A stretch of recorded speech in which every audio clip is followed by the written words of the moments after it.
आज की सभा में हम लोग शुरू करने जा रहे हैं गुप्ता पीरियड, गुप्त वंश।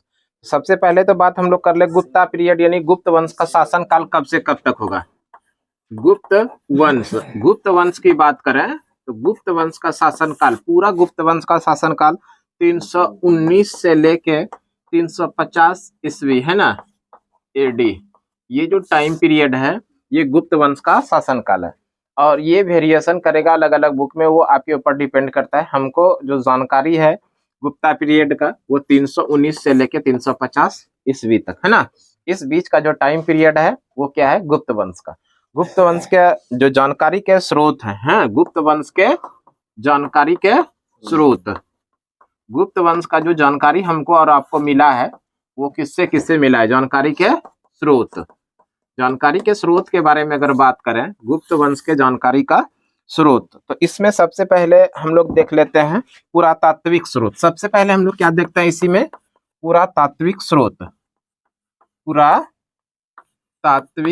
स्रोत, पुरातात्विक स्रोत की बात करें ना तो ये पुरातात्विक स्रोत में सबसे पहले जो आएगा नंबर 1 पर आएगा महारैली स्तंभ लेख। क्या आएगा, महारैली स्तंभ लेख, महारैली स्तंभ लेख। महारैली स्तंभ लेख की बात करें तो ये किस वंश के शासकों से संबंधित है, तो चंद्रगुप्त द्वितीय। किससे संबंधित है, चंद्रगुप्त द्वितीय, ध्यान रखिएगा। गुप्त वंश के जानकारी के स्रोत में सबसे पहले हम लोग किस स्रोत को देख रहे हैं, पुरातात्विक स्रोत। और उसी पुरातात्विक स्रोत में पहला क्या देखें, महारैली स्तंभ लेख। इससे भी गुप्त वंश के बारे में जानकारी मिलता है। महारैली स्तंभ लेख की बात करें, ये किस शासक से संबंधित है, तो चंद्रगुप्त द्वितीय से। दूसरा जो आएगा, दूसरे के बारे में जानिए, ये है पूना ताम्र लेख। पूना ताम्र लेख, पूना ताम्र लेख के बारे में बात करें, ये पूना ताम्र लेख चंद्रगुप्त द्वितीय की पुत्री प्रभावती से संबंधित है।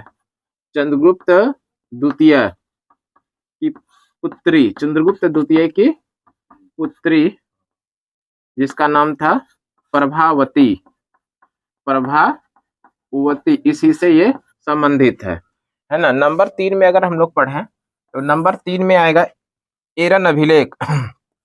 एरन अभिलेख, अभी तक में जितने भी हम लोग स्तंभ लेख या ताम्र लेख जो पढ़े हैं, एरन अभिलेख उसमें से सबसे ज्यादा इंपॉर्टेंट है। इसको जरूर ध्यान रखिएगा, एरन अभिलेख को। अगर एरन अभिलेख के बारे में बात करें, इसको पहले स्टार लगा लीजिएगा आप लोग, इसलिए कि ये बहुत ज्यादा इंपॉर्टेंट है, यहाँ से प्रश्न कई बार देखने के लिए मिला। एरन अभिलेख, इसी अभिलेख में सर्वप्रथम सती प्रथा का उल्लेख किया गया है ना। इसमें सबसे पहले, इसमें इसी अभिलेख में सर्वप्रथम सती प्रथा का उल्लेख मिला है। सर्वप्रथम सती प्रथा का उल्लेख मिला है, सती प्रथा का उल्लेख मिला है, उल्लेख मिला है, ये ध्यान रखिएगा, सती प्रथा का उल्लेख मिला है।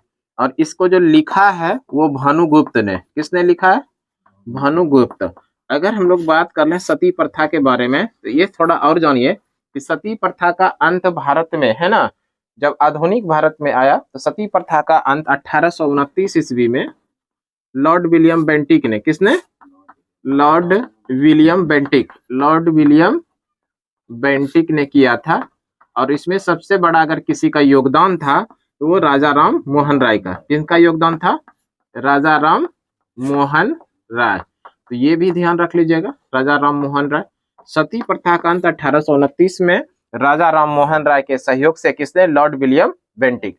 सती प्रथा का जो उल्लेख मिलता है वो किस अभिलेख में मिलता है, वो एरन अभिलेख में मिलता है। और इस एरन अभिलेख को किसने लिखा था, भानुगुप्त ने। ठीक है। नंबर 4 में देखिए, अगर नंबर 4 की बात करें तो इलाहाबाद स्तंभ लेख, ये भी इंपॉर्टेंट है भाई साहब।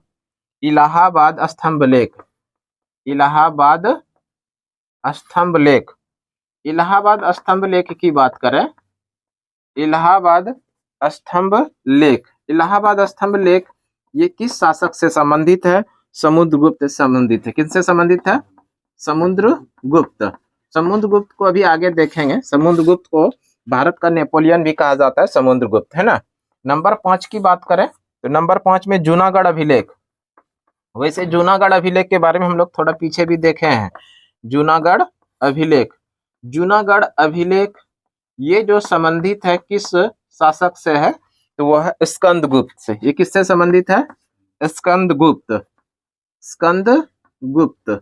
और जूनागढ़ अभिलेख के बारे में पढ़े थे हम लोग पीछे कि संस्कृत का ये संस्कृत भाषा का सबसे बड़ा अभिलेख, संस्कृत भाषा का सबसे बड़ा अभिलेख था जूनागढ़ अभिलेख। और इनसे संबंधित है कौन? स्कंदगुप्त। इसी जूनागढ़ अभिलेख में गिरनार पर्वत पर जो सुदर्शन झील है उसके बारे में थोड़ा सा डिस्कस किया गया था, है ना।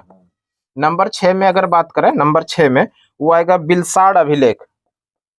बिलसाड़ अभिलेख, बिलसाड़ अभिलेख की बात करें, बिलसाड़ अभिलेख ये किस वंश के शासक से संबंधित है, तो वो है कुमारगुप्त से। ये किससे संबंधित है? कुमारगुप्त। ये किनसे संबंधित है? कुमारगुप्त से। और जो आएगा नंबर 7 में, नंबर 7 भी इंपॉर्टेंट है, इसको भी जरूर ध्यान रखिएगा। भीतरी गुम्फा अभिलेख, है ना, भीतरी गुम्फा अभिलेख, भीतरी गुम्फा अभिलेख। इसके बारे में अगर बात करें, भीतरी गुफा अभिलेख में ये किससे संबंधित है? स्कंदगुप्त से। किससे संबंधित है? स्कंदगुप्त। ये भी पीछे हम लोग देखे थे भीतरी गुम्फा अभिलेख। तो ये जो है गुप्त वंश का, गुप्त वंश के जानकारी के स्रोत। और ये स्रोत किस प्रकार के स्रोत हैं? साहित्यिक स्रोत। गुप्त वंश के बारे में जो जानकारी के स्रोत हैं उसमें से पुरातात्विक स्रोत की बात करें तो किससे किससे? महरौली स्तंभ लेख जो चंद्रगुप्त द्वितीय से संबंधित है, पुनः ताम्र लेख जो चंद्रगुप्त द्वितीय की पुत्री प्रभावती से संबंधित है, एरन अभिलेख जो सर्वप्रथम सती प्रथा का उल्लेख मिलता है। एरन अभिलेख में ही सर्वप्रथम सती प्रथा का उल्लेख मिला है। किस अभिलेख के अंदर में? एरन अभिलेख में। एरन अभिलेख सती प्रथा का उल्लेख इसमें मिला था। और अगर बात कर लें सती प्रथा के बारे में, तो सती प्रथा को पूरी तरह से जो समाप्त किया था वो लॉर्ड विलियम बेंटिक ने 1829 में। और इसमें सबसे बड़ा अगर योगदान रहा था तो वो किनका? राजा राम मोहन राय का, है ना। और एरन अभिलेख को लिखा जो था वो किसने? गुप्त वंश का शासक भानुगुप्त से संबंधित है। इलाहाबाद स्तंभ लेख की बात करें तो इलाहाबाद स्तंभ लेख किनसे संबंधित है? समुद्रगुप्त। ये भी इंपॉर्टेंट है, यहाँ से भी प्रश्न देखने के लिए मिला है ना।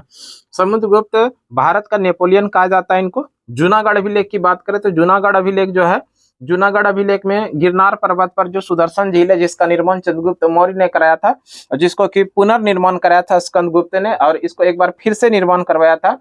ये दूसरी बार ये स्कंदगुप्त ने इसको दूसरी बार निर्माण करवाया था। जूनागढ़ अभिलेख, जूनागढ़ में जो अभिलेख के अंदर में जो जिसकी चर्चा था, ये क्या बोलते हैं, गिरनार पर्वत पर सुदर्शन झील का, है ना। सुदर्शन झील का निर्माण की बात करें तो सुदर्शन झील का निर्माण करवाया था चंद्रगुप्त मौर्य ने, और इसको पुनर्निर्माण कराया था स्कंदगुप्त ने। जूनागढ़ अभिलेख के अंदर इसका वर्णन है।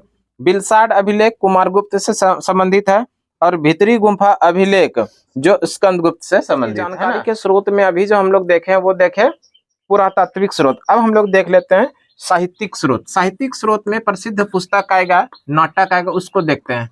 साहित्यिक स्रोत की बात करें तो साहित्यिक, है ना, साहित्यिक स्रोत, साहित्यिक स्रोत की बात करें तो इसमें जो पुस्तक आएगा या नाटक आएगा उसको देख लेते हैं। तो सबसे पहले कालिदास का प्रसिद्ध जो पुस्तक या नाटक कालिदास का, है ना, कालिदास। कालिदास के बहुत सारे ऐसे पुस्तक भी हैं और नाटक भी है, तो यहाँ पर हम लोग नोट डाउन कर लेंगे पुस्तक या नाटक जो भी हो उसके अकॉर्डिंग। तो इसका जो प्रसिद्ध कालिदास का आएगा, सबसे पहले याद रखना है हम लोगों को अभिज्ञान शकुंतलम, अभिज्ञान शकुंतलम, अभिज्ञान शकुंतलम, ये याद रखना, अभिज्ञान शकुंतलम। दूसरा जो याद रखेंगे हम लोग मेघदूतम, है ना, मेघदूतम, मेघदूतम। तीसरा जो याद रखेंगे रघुवंशम, है ना, रघुवंशम तीसरा। और चौथा जो याद रखेंगे वो है ऋतु संग्रम, ऋतु संग्रम।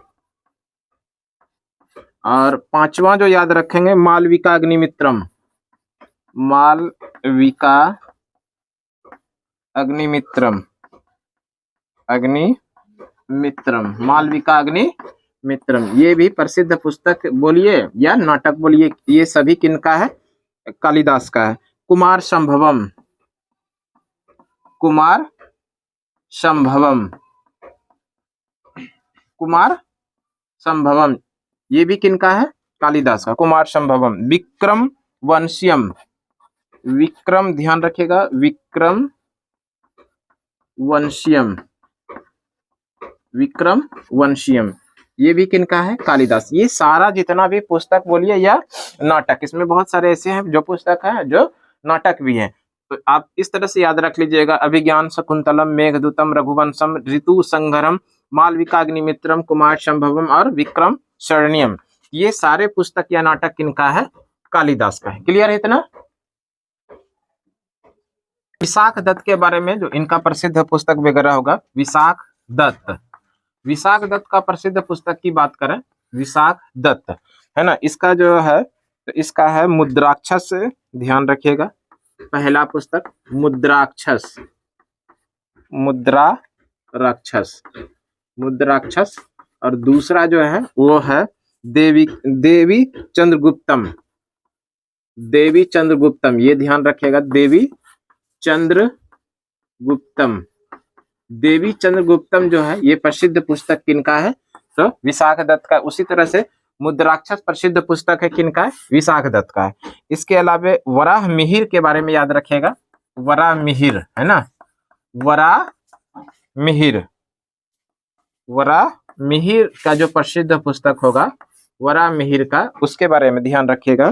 पहले वृत्त संहिता याद रखिएगा, वृत्त संहिता, वृत्त संहिता, उसके बाद याद रखिएगा पंच सिद्धांतिका, पंच सिद्धांतिका, पंच सिद्धांतिका, ये दोनों प्रसिद्ध पुस्तक है किनका? वराह मिहिर का।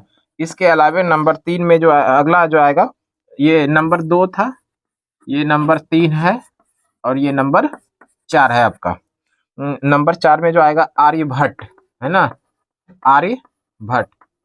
इस आर्यभट्ट के बारे में जानिए। इस आर्यभट्ट का जो प्रसिद्ध पुस्तक है उसका नाम है सूर्य सिद्धांत। क्या है? सूर्य सिद्धांत, सूर्य सिद्धांत। और इसके अलावे जो है आर्यभट्टयम, आर्यभट्टयम, ये दोनों ही पुस्तक है किनका? आर्यभट्ट का। तो विशाख दत्त की प्रसिद्ध पुस्तक के बारे में बात किया जाए जिससे कि गुप्त वंश के बारे में जानकारी मिलता है, वो है मुद्राक्षस और है देवी चंद्रगुप्तम। उसी तरह से वराह मिहिर के बारे में जो प्रसिद्ध पुस्तक है वो है वृत्त संहिता और पंच सिद्धांतिका। आर्यभट्ट का प्रसिद्ध पुस्तक जो है वो है सूर्य सिद्धांत और आर्यभट्टयम। नंबर 5 में बात करें तो नंबर 5 में जो आएगा वो आएगा कामांदक, कामांदक, कामांदक। इसके बारे में जो प्रसिद्ध पुस्तक है नीति शास्त्र, इसका जो प्रसिद्ध पुस्तक है वो है नीति शास्त्र। कौन सा प्रसिद्ध पुस्तक है? नीति शास्त्र। और नंबर 6 में बात करें तो नंबर 6 में है वन भट्ट। नंबर 6 में कौन है? वन भट्ट। और वन भट्ट का जो प्रसिद्ध पुस्तक है वो है हर्षचरित्र। क्या है? हर्षचरित्र, हर्षचरित्र। ये कुछ साहित्यिक स्रोत और भी अन्य पुस्तकें हैं जिनसे कि गुप्त काल के बारे में जानकारी हम लोगों को मिलता है। इसके अलावे जो है वो सबसे पहले हर्षवर्धन की प्रसिद्ध पुस्तक जो है उसके बारे में ध्यान रखिएगा, हर्षवर्धन।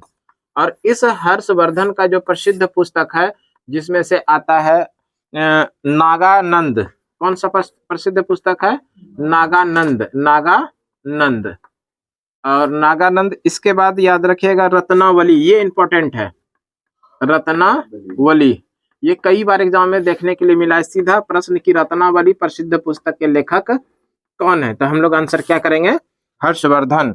उसके बाद जो ध्यान रखिएगा प्रियदर्शिका, प्रियदर्शिका, प्रियदर्शिका, ये तीनों ही प्रसिद्ध पुस्तक किनका है? वो है हर्षवर्धन का। कौन कौन? नागानंद है, रत्नावली है और प्रियदर्शिका। इसके अलावे हम लोग जो ध्यान रखेंगे विष्णु शर्मा का एक प्रसिद्ध पुस्तक है वो है पंचतंत्र। विष्णु शर्मा, विष्णु शर्मा, इन्हीं का प्रसिद्ध पुस्तक है जिसका नाम है पंचतंत्र। क्या है? पंचतंत्र। और अगला जो है वात्स्यायन का, वात्स्यायन। और इस वात्स्यायन का जो प्रसिद्ध पुस्तक है वो है कामसूत्र। कौन सा प्रसिद्ध पुस्तक है? कामसूत्र। और इसके अलावे धन्वंतरी, धन्वंतरी। और इस धन्वंतरी के बारे में बात करें तो धन्वंतरी जो है इनका प्रसिद्ध पुस्तक है अनुसिद्धांत। कौन सी पुस्तक है? अनुसिद्धांत, अनुसिद्धांत। और इसके अलावे वत्स भट्टी, वत्स भट्टी। और इनका जो प्रसिद्ध पुस्तक है वो है रावण वध। कौन सी पुस्तक है? रावण वध। ये सारे पुस्तक से गुप्त काल के बारे में जानकारी मिलता है। इसके अलावा एक इंपॉर्टेंट है, इसको डबल स्टार कर लीजिएगा आप लोग, पाणिनि। पाणिनि का प्रसिद्ध पुस्तक है अष्टाध्यायी। पाणिनि है ना, पाणिनि, पानी और नी, ये पाणिनि का प्रसिद्ध पुस्तक है जिसका नाम है अष्टाध्यायी। अष्टाध्यायी, एक सेकंड भाई साहब, अष्टाध्यायी। थोड़ा हर्षई दीर्घई पे आप लोग नहीं जाइएगा। ये अष्टाध्यायी प्रसिद्ध पुस्तक किनके है? पाणिनि का। हर्षवर्धन का जो है नागानंद है, रत्नावली है, प्रियदर्शिका है। विष्णु शर्मा का पंचतंत्र है, वात्स्यायन का कामसूत्र है, धन्वंतरी का अनुसिद्धांत है, वत्स भट्टी का रावण वध है, पाणिनि का अष्टाध्यायी। ये सारे पुस्तक जो प्रसिद्ध पुस्तक है, इनमें किस काल के बारे में जानकारी मिलता है? गुप्त वंश यानी गुप्त काल के बारे में जानकारी मिलता है। अगर गुप्त काल के बारे में बात करें थोड़ा सा और, तो गुप्त वंश जो है भारतीय इतिहास का प्रथम स्वर्ण काल के नाम से जानते हैं। ये ध्यान रखिएगा, भारतीय इतिहास का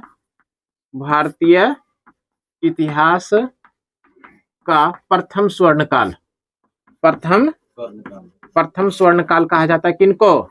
गुप्त काल को प्रथम स्वर्ण काल कहा जाता है, कहा जाता है। अब यहाँ पर सवाल आता है, कहा जाता है, अगर यहाँ पर सवाल आता है कि प्रथम स्वर्ण काल गुप्त काल को कहा जाता है, तो इसका मतलब यह है कि दूसरा स्वर्ण काल भी कहा गया होगा, इसीलिए तो इसको प्रथम स्वर्ण काल कहा जाता है। ध्यान रखिएगा, भारतीय इतिहास का प्रथम स्वर्ण काल जो कहा जाता है, प्रथम स्वर्ण काल वो किसको कहा जाता है? गुप्त काल को। और दूसरा स्वर्ण काल जो कहा जाता है वो कहा जाता है मुगल काल को। दूसरा स्वर्ण काल, दूसरा स्वर्ण काल किसको कहा जाता है? मुगल काल को। भारतीय इतिहास में दूसरा स्वर्ण काल किसको कहा गया है? मुगल काल में। इसको भी थोड़ा ध्यान रखिएगा, यहाँ से भी प्रश्न कई बार देखने के लिए मिला है। भारतीय इतिहास का प्रथम स्वर्ण काल के नाम से किस शासन काल को, किस काल को जानते थे हम लोग? सीधा आंसर क्या करेंगे? गुप्त काल। गुप्त काल को भारतीय इतिहास का प्रथम स्वर्ण काल के नाम से जानते हैं। अगर प्रथम स्वर्ण काल गुप्त वंश हुआ तो इसका मतलब है दूसरा स्वर्ण काल भी जरूर आया होगा। दूसरा स्वर्ण काल जो कहा जाता है वो किस काल को कहा जाता है? मुगल काल। देखिए, गुप्त वंश के बारे में डिस्कस कर लेते हैं। गुप्त वंश के संस्थापक है ना, गुप्त वंश के संस्थापक, गुप्त वंश के संस्थापक कौन थे? श्रीगुप्त है ना, गुप्त वंश के संस्थापक श्रीगुप्त। और श्रीगुप्त के बारे में एक सवाल ध्यान रखिएगा, श्रीगुप्त को महाराजा, श्रीगुप्त ने यानी श्रीगुप्त ने, इसने है ना, श्रीगुप्त ने महाराजा की उपाधि धारण किया था। महाराजा की उपाधि धारण किया था, ये ध्यान रखिएगा, उपाधि धारण किया था, उपाधि धारण किया था। और यही श्रीगुप्त जो है गुप्त वंश के संस्थापक माने जाते हैं ना। श्रीगुप्त जो है वो किस वंश के संस्थापक थे? गुप्त वंश के।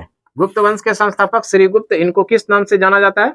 इन्होंने कौन सा उपाधि धारण किया था? वो है महाराजा, महाराजा की उपाधि धारण किया था। वैसे गुप्त वंश के जो वास्तविक संस्थापक थे इसके बारे में समझिए।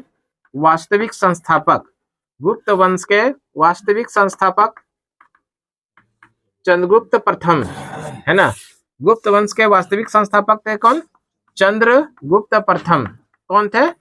चंद्रगुप्त प्रथम थे। ध्यान रखिएगा, गुप्त वंश के संस्थापक हुए श्रीगुप्त, जबकि गुप्त वंश का वास्तविक संस्थापक हुआ कौन? चंद्रगुप्त प्रथम। और इसी चंद्रगुप्त प्रथम ने 319 ईस्वी में एक संवत चलवाया था जिसका नाम है गुप्त संवत शुरू करवाया था। गुप्त संवत है ना, गुप्त संवत शुरू करवाया था, गुप्त संवत शुरू करवाया था या चलवाया था, शुरू करवाया था। तो यहाँ से सीधा प्रश्न आपसे पूछा जाएगा, गुप्त संवत की शुरुआत किसने करवाया था? चंद्रगुप्त प्रथम ने। और चंद्रगुप्त प्रथम जो है गुप्त वंश का वास्तविक संस्थापक माना जाता है। ध्यान रहेगा आप लोगों को, गुप्त वंश का वास्तविक संस्थापक किसे कहा जाता है? चंद्रगुप्त प्रथम को। जबकि गुप्त वंश के संस्थापक कौन हुए? श्रीगुप्त। चंद्रगुप्त प्रथम ने 319 ईस्वी में एक संवत चलवाया था जिसको गुप्त संवत के नाम से जानते हैं ना। और इसके बाद जो है इस चंद्रगुप्त प्रथम ने महाराजा धीराज की उपाधि धारण किया था। इसने जो उपाधि धारण किया था वो क्या था? महाराजा धीराज, है ना। महाराजा धीराज की उपाधि धारण किया था। ये भी प्रश्न बनेगा, महाराजा धीराज के नाम से गुप्त वंश के किस शासक को जाना जाता है? तो वह है चंद्रगुप्त प्रथम। महाराजा धीराज की उपाधि धारण किया था, की उपाधि धारण किया था, याद रखना है हम लोगों को, धारण किया था। महाराजा धीराज की उपाधि किसने धारण किया था? चंद्रगुप्त प्रथम ने। जबकि महाराजा की उपाधि धारण किया था वो श्रीगुप्त ने, है ना।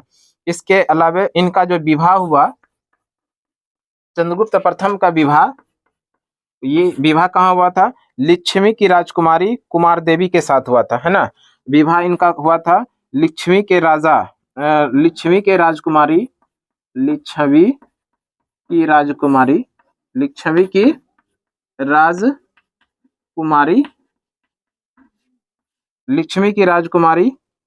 कुमार देवी के साथ में हुआ था, है ना। कुमार देवी, इन्हीं के साथ इनका विवाह हुआ था। तो आपको सीधा याद रखना है, लिच्छवी की राजकुमारी कुमार देवी के साथ विवाह हुआ था चंद्रगुप्त प्रथम का। इसके अलावा एक्स्ट्रा फैक्ट है कि चांदी का सिक्का जारी करने वाला प्रथम गुप्त शासक हुआ। इंपॉर्टेंट है, इसको भी ध्यान रखिएगा। चांदी का सिक्का, है ना, चांदी का सिक्का जारी करने वाला, चांदी का सिक्का जारी करने वाला प्रथम गुप्त शासक, करने वाला प्रथम गुप्त शासक,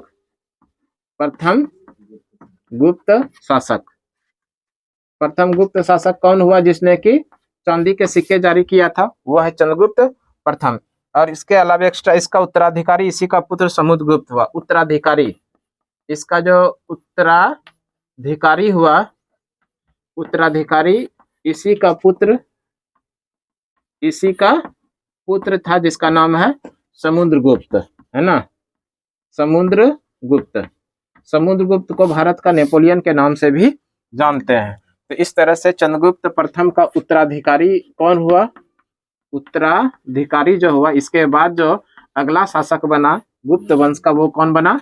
समुद्रगुप्त। समुद्रगुप्त को भारत का नेपोलियन के नाम से जानते हैं। समुद्रगुप्त संगीत प्रेमी भी थे। इसका जो पता चलता है, इनके शासनकाल में जो सिक्के चलाए गए थे उन सिक्के के पीछे में बीना बजाते हुए दर्शाया गया था किनको? समुद्रगुप्त को। और समुद्रगुप्त के जो दरबारी कवि थे हरिसेन, है ना। तो ये कुछ इंपॉर्टेंट हो गया किनसे संबंधित, अभी हम लोग जो देखें चंद्रगुप्त प्रथम। चंद्रगुप्त प्रथम को गुप्त वंश का वास्तविक संस्थापक माना जाता है। इसी चंद्रगुप्त प्रथम ने 319 ईस्वी में गुप्त संवत शुरू करवाया था, है ना। यहाँ से सीधा प्रश्न आपको आएगा, गुप्त संवत की शुरू किसने करवाया था? चंद्रगुप्त प्रथम ने 319 ईस्वी में। चंद्रगुप्त प्रथम ने महाराजा धीराज की उपाधि धारण किया था। चंद्रगुप्त प्रथम का विवाह लिच्छवी की राजकुमारी कुमार देवी से हुआ था। और चंद्रगुप्त प्रथम ने अपने साम्राज्य में चांदी के सिक्के जारी करने वाले पहले गुप्त शासक हुए। पहला गुप्त शासक जिसने कि चांदी के सिक्के जारी किया था वो कौन है? चंद्रगुप्त प्रथम। इसका उत्तराधिकारी यानी चंद्रगुप्त प्रथम का उत्तराधिकारी जो इसी का पुत्र था जिसका नाम है समुद्रगुप्त। क्लियर है इतना?